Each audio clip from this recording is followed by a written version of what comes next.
this is our second period of revision of chapter number 1, history. Please keep your notebook in front of you, children, and see question E का second question. Okay, please keep your notebook in front of you. Okay, and hold pencil also in your hand. If any difficult word is there in your answer, so I explain you that word, I give the meaning of that word, you must write down the meaning there in your notebook. So it is very helpful for you to memorize your answers. See children, question number E का second चल रहा था हमारा. First तक हमने last period में complete किया था. अब हमारा देखो क्वेश्चन नंबर 2 क्या है. क्वेश्चन नंबर E का जो answer the question in detail है, उसका सेकेंड क्वेश्चन देखेंगे. Here, see the question. What is the difference between history and prehistory? History और प्री हिस्ट्री में दोनों में डिफरेंस क्या है? चिल्ड्रन, ये चैप्टर में प्री हिस्ट्री है, प्रोटो हिस्ट्री है और फिर हिस्ट्री है. प्री हिस्ट्री मतलब सबसे पुरानी हिस्ट्री है ना. 3 क्या है? प्री हिस्ट्री, प्रोटो हिस्ट्री और हिस्ट्री है ना. तो प्री हिस्ट्री क्या है? सबसे पुरानी हिस्ट्री. सेकेंड प्रोटो हिस्ट्री है जो थोड़ी सी नई हुई है, थोड़ी डेवलप हुआ है. और हिस्ट्री में राइटिंग वर्क सारे अवेलेबल थे, सारे सोर्सेस अवेलेबल थे. तो हम ये दोनों के बारे में, प्री हिस्ट्री और हिस्ट्री के बारे में डिफ्रेंशिएट क्या है, क्या डिफरेंस बिटवीन है वो देखेंगे. पहले तो क्लास 6 आपको डिफरेंस बिटवीन लिखते कैसे हैं ये आपको आना चाहिए. क्लियर? पहले मैं आपको एक्सप्लेन करने के पहले एक चीज़ बता दूं. जैसे ये हमारा डिफरेंस बिटवीन वाला आंसर है. क्लियर? फर्स्ट पॉइंट देखो यहाँ से शुरू हुआ है हिस्ट्री का, तो प्री हिस्ट्री का भी फर्स्ट पॉइंट वही लाइन से शुरू होगा. क्लियर? अब फर्स्ट पॉइंट तो पहले लाइन से शुरू होता है, ये तो बहुत इजी है. सेकेंड देखो, सेकेंड पॉइंट देखो यहाँ से चालू हुआ है, तो सेकेंड पॉइंट भी सेम लाइन से ही चालू होना चाहिए, चाहे वो छोटा हो या बड़ा हो. क्लियर? सेकेंड पॉइंट भी लिख लिया हमने. अब मैम थर्ड पॉइंट कैसे लिखेंगे डिफरेंशिएट बिटवीन में? थर्ड पॉइंट देखो, थर्ड पॉइंट में सेकेंड पॉइंट जो ये था बहुत बड़ा था, तो हम थर्ड पॉइंट बिल्कुल इसके नीचे से लिखेंगे, जो बड़ा है उसके नीचे से. ऐसा नहीं कि थर्ड पॉइंट यहाँ से शुरू हुआ है तो इसका थर्ड पॉइंट यहाँ से शुरू होगा, बिल्कुल भी नहीं. डिफरेंस बिटवीन लिखने का तरीका कैसा है? हर पॉइंट की स्टार्टिंग लाइन सेम होनी चाहिए. बीच में गैप छूटता है तो छूटने दो. ये छोटा है तो इसका मतलब ये नहीं है कि हम यहाँ से लिखेंगे. ठीक है? तो देखो फर्स्ट पॉइंट का फर्स्ट पॉइंट सेम लाइन में आया, सेकेंड पॉइंट का सेकेंड पॉइंट भी सेम लाइन में आएगा. थर्ड पॉइंट आप बिगिन करते हो, देखोगे कि ये छोटा है तो हम तो यहाँ से कर ही नहीं सकते, यहाँ तो सेकेंड पॉइंट है, तो चलो यहाँ नीचे से करेंगे. यहाँ गैप छूटती है तो छूटने दो. ये तरीका होता है डिफ्रेंशिएट बिटवीन लिखने का. ठीक है? ऐसा नहीं कि इस पे छूटी है तो कहीं से भी स्टार्ट आप कर दोगे. अब मैं इसका मीनिंग बताती हूँ आपको, प्री हिस्ट्री और हिस्ट्री का differentiate. Okay?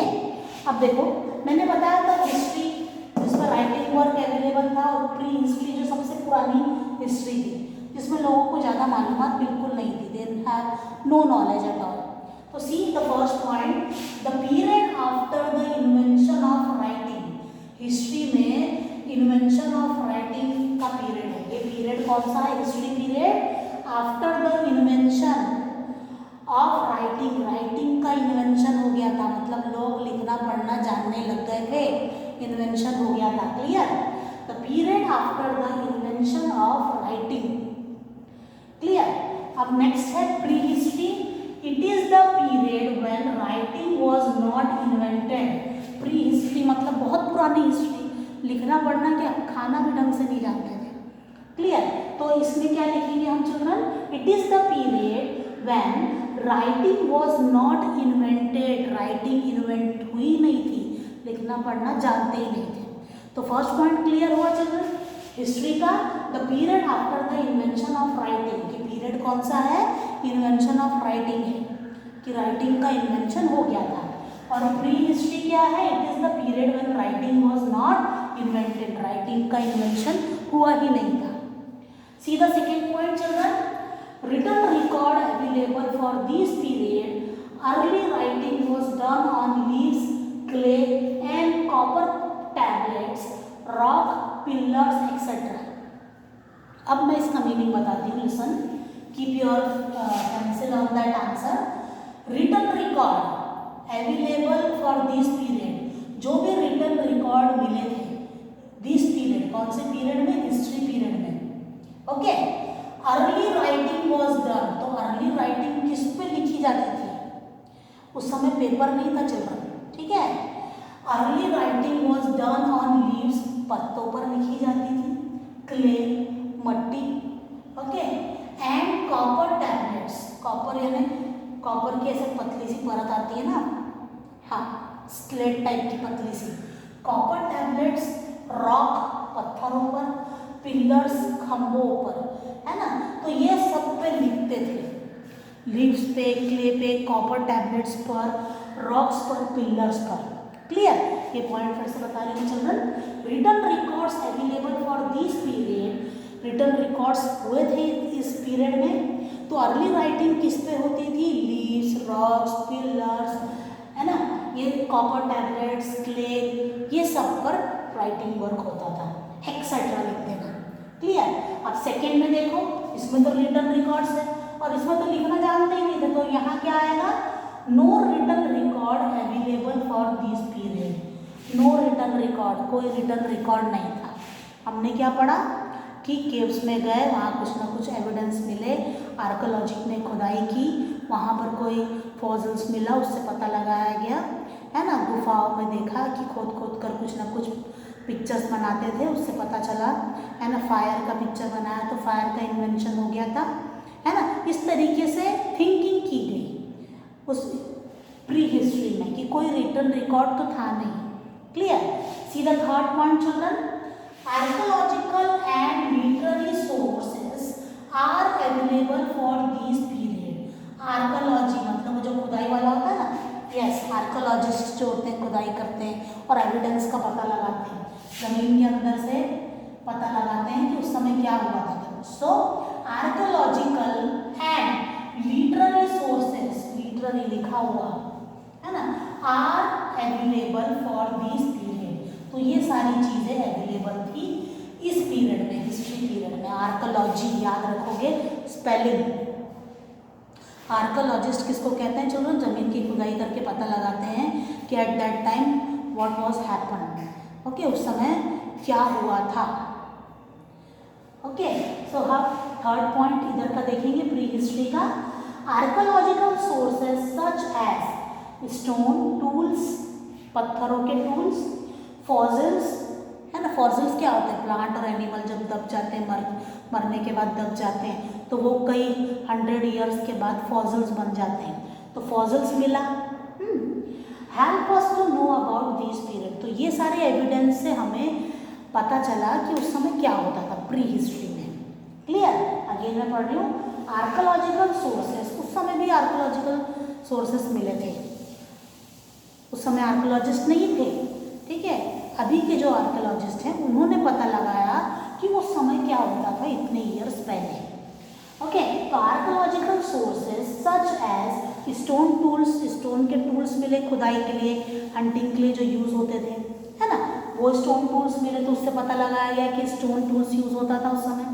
And fossils, fossil मैंने बताया कि प्लांट एनिमल जब दब के मर जाते हैं, है ना, तो कई सालों के बाद उनकी बॉडी फॉसिल बन जाती है, तो उससे पता लगाया गया, है ना, कि उस समय कौन से जानवरों को पाला जाता था, है ना, कौन से खेती की जाती थी, लाइक दैट। तो ये सारी चीज़ें उस समय के पीरियड की पता चली है आर्कोलॉजिस्ट को। तो क्लियर हुआ children difference between first point में राइटिंग इन्वेंशन हुआ था, इधर राइटिंग इन्वेंशन नहीं हुआ था, रिटन रिकॉर्ड मिले थे ये सारी चीज़ों पर। यहाँ नो रिटन रिकॉर्ड अवेलेबल, यहाँ पे आर्कोलॉजिस्ट और लिटरेरी सोर्सेस मिले थे, आर्कोलॉजी ने पता लगाया था और लिखा भी कुछ था, तो उससे भी एविडेंस पता चला। यहाँ पर तो आर्कोलॉजिकल सोर्सेस क्या क्या थे? स्टोन टूल्स थे और फॉसिल्स थे, बस कोई रिटन रिकॉर्ड नहीं था, है ना, to know about this period. तो यहाँ यह हमारा आंसर खत्म होता है। नेक्स्ट क्वेश्चन देखोगे, बहुत ही इंटरेस्टिंग और बहुत अच्छा आंसर है। क्वेश्चन है, what do you understand by oral history?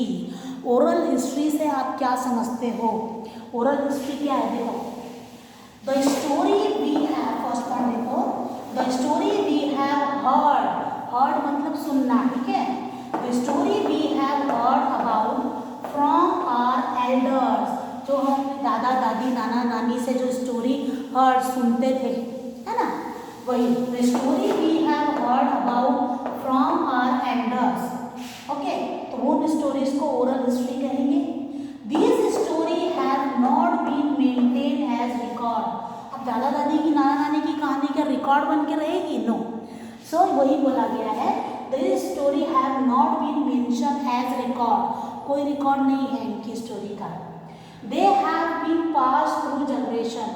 अब मेरी दादी ने मुझे कोई स्टोरी सुनाई तो मैं अपने बच्चों को अपनी स्टोरी, ये स्टोरी अपने दादा दादी की स्टोरी सुनाऊंगी, फिर वो स्टोरी मेरे बच्चों को याद हो जाएगी, तो वो जनरेशन टू जनरेशन चलेगी, है ना, बिल्कुल वही।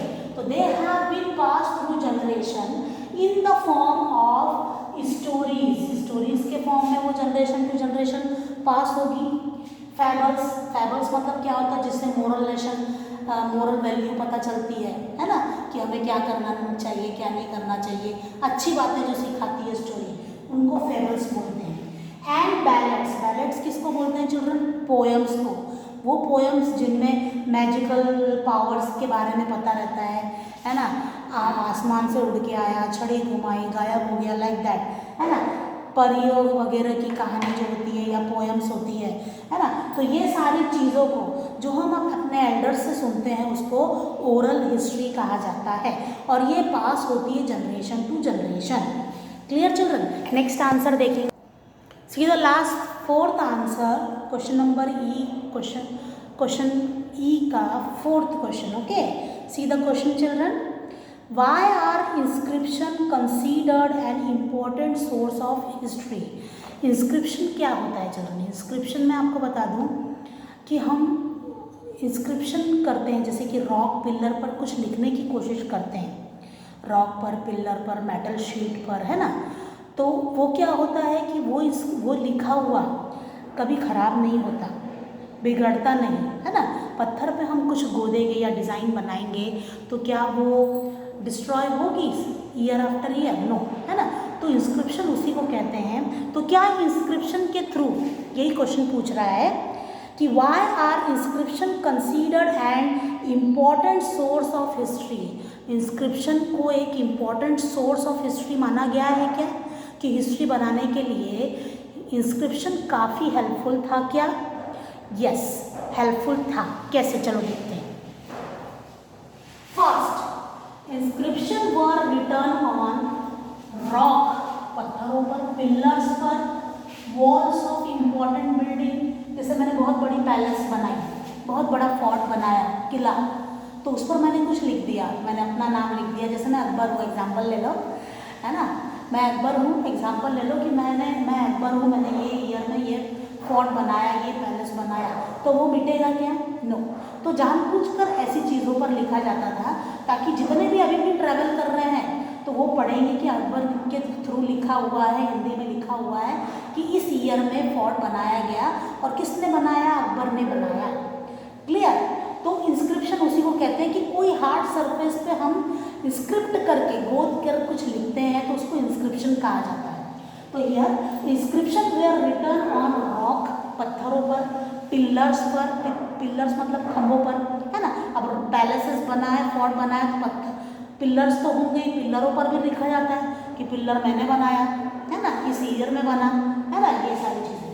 Pillars, walls of important building, जैसे मैंने बताया, वॉल्स ऑफ इम्पोर्टेंट बिल्डिंग मतलब पैलेसेस, फोर्ट की वॉल पर, वॉल मतलब दीवारों पर, है ना। एंड इवन मेटल शीट, और मेटल शीट पर भी, ठीक है, उस पर भी गोद गोद के लिखा जाता था कि क्या क्या होते थे उस समय। अब सेकेंड पॉइंट है, the study of inscription is called epigraphy. Inscription, आप देखो मेरे पास, समझ लो ये इंस्क्रिप्शन है, मैं इसको स्टडी कर रही हूँ कि क्या लिखा है, तो उस स्टडी को क्या बोलेंगे? एपिग्राफी। क्या बोलेंगे children? Epigraphy. C the third point children, inscription were writing that had some religious or administrative significance. राज दरबार में क्या क्या होता था? एडमिनिस्ट्रेटिव, जैसे एडमिनिस्ट्रेशन का मतलब क्या होता है कि जैसे ये स्कूल चल रहा है, कौन चला रहा है? प्रिंसिपल चला रहे हैं हमारे, और बजाज सर चला रहे हैं ना। एडमिनिस्ट्रेशन पूरा कैसा क्या करना चाहिए ये सेटअप कर रहे हैं, तो उसमें एडमिनिस्ट्रेटिव सिस्टम के बारे में लिखा हुआ था। देखो, inscription were writing that had some religious और एडमिनिस्ट्रेटिव सिग्निफिकेंस, कि ये राजा कौन से ईयर में थ्रोन पर बैठा, थ्रोन मतलब राजगद्दी पर बैठा, है ना। चलो लिखो, है ना, ऐसा। तो ये प्रूफ रहता था, है ना, तो कि कौन से ईयर में वो बैठा, उसके बाद उसके बेटा कौन से ईयर में बैठा, उसकी डेथ कब हुई, है ना। तो ये सारी चीज़ों को लिखा जाता था, है ना। और कौन सा मंत्री कौन से पोजीशन पर है, कौन कमांडर ऑफ चीफ है, कौन कमांडर ऑफ आर्मी है, इस तरीके की सारी चीज़ें एडमिनिस्ट्रेशन के बारे में इंस्क्रिप्शन में लिखी जाती थी। ठीक है, see the next. A king would mention his personal achievement. Personal achievement, personal achievement मतलब कहाँ कहाँ जीत हासिल की, किससे शादी की, कितनी शादी की, कितने बच्चे थे, है ना, कब उसकी डेथ हुई, है ना, और क्या क्या मॉन्यूमेंट्स बनाए, ये सारी चीज़ें जो पर्सनल अचीवमेंट है वो सारी इंस्क्रिप्शन पर लिखता था, लिखवाता था अपने ऑफिशियल्स से। ठीक है, कि मैंने पर्टिकुलर किंग को हराया, या राजगद्दी पर मैं बैठा, है ना, इतने साल राज किया, मुझे इससे प्रॉब्लम हुई तो मैंने उससे फाइट की, वॉर किया, उसको हरा दिया, उसका किंगडम भी मेरे अंडर आ गया। तो ये सारी चीज़ें जो होती थी, पर्सनल चीज़ें भी जो किंग होते थे वो इंस्क्रिप्ट करवाते थे अपने ऑफिशियल से। तो यहाँ हमारा आंसर खत्म होता है चिल्ड्रन। ये क्लियर हुआ आंसर। इंस्क्रिप्शन कहाँ कहाँ किया जाता था? रॉक्स, पिलर्स, वॉल्स, बिल्डिंग पर किया जाता था। स्टडी ऑफ इंस्क्रिप्शन को मैंने क्या बताया? एपिग्राफी बताया। इंस्क्रिप्शन में राइटिंग एडमिनिस्ट्रेटिव सिस्टम के बारे में पूरा लिखा जाता था इंस्क्रिप्शन पे, ताकि मिटे ना। पत्तों पर लिखेंगे तो क्या होगा? कभी कीड़े खा जाएंगे, कभी मौसम के कारण वो चूरा हो जाएगा, पूरा रॉक पूरा बदल जाएगा, या तो डिस्ट्रॉय हो जाएगा। तो इंस्क्रिप्शन ऐसे हार्ड सरफेस पर लिखा जाता था ताकि वो कभी ख़त्म ना हो और सब लोग जाने। और फिर लास्ट में क्या बताया कि king would mention his personal achievement in inscription. King अपने पर्सनल अचीवमेंट भी इंस्क्रिप्शन पर लिखाया करता था। तो यहाँ तक हमारा ये चैप्टर खत्म होता है। नेक्स्ट पीरियड नया चैप्टर के साथ स्टार्ट करेंगे। Please keep your notebook in front of you, बस और कुछ नहीं। ठीक है, तब तक के लिए good day, bye bye, take care.